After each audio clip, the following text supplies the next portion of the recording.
Our first question of the day comes from Kavion Bibbins, who says, "Okay, Caleb, what is your opinion on how the 2017 UCF team made an impact on the college football world today?" Okay, Kavion, let's get into it. So, for everybody who doesn't know, the 2017 UCF football team was the only undefeated football team that season, including a bowl win over Auburn, who beat both Alabama and Georgia, the two teams who met in the college football finals.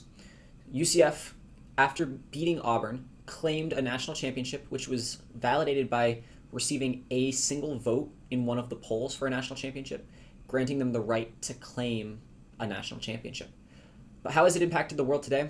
Well, UCF has since joined the Big 12 in an effort to help them make the college football playoff. And Cincinnati, UCF's rival, actually was able to make the playoffs just a couple of years ago. So UCF's impact has extended far past just their own control. Thank you for the question. This next question comes from @Kylo Meisenhelder, who says, "Okay, Caleb, which NFL rookies are worth drafting this year in fantasy football?" Okay, Kylo, let's get into it. So to start off, we're looking at the rookie class.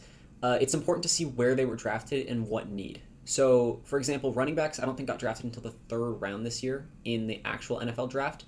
And that doesn't mean that they weren't good, but that means that the teams aren't necessarily as needy of a running back. And so I would specifically be looking at your wide receivers to draft. I think the two who I'd say are the 100% go for it are Marvin Harrison Jr., the wide receiver for the Cardinals, and Malik Nabers from the Giants. Both receivers are in great positions to be number one receivers immediately and take over big receptions, even though their teams may not be good in the standings. Thanks for the question.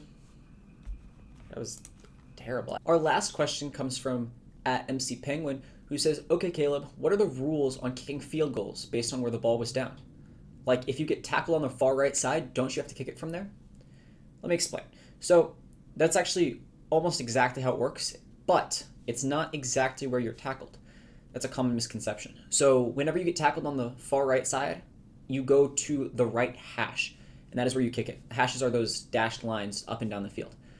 Whereas if you got tackled on the left side, you go to the left hash, or if you're in the middle of the field, you go directly in the middle of the field. But the ref comes and places the ball on whatever location of those three is the closest. Thank you for your question.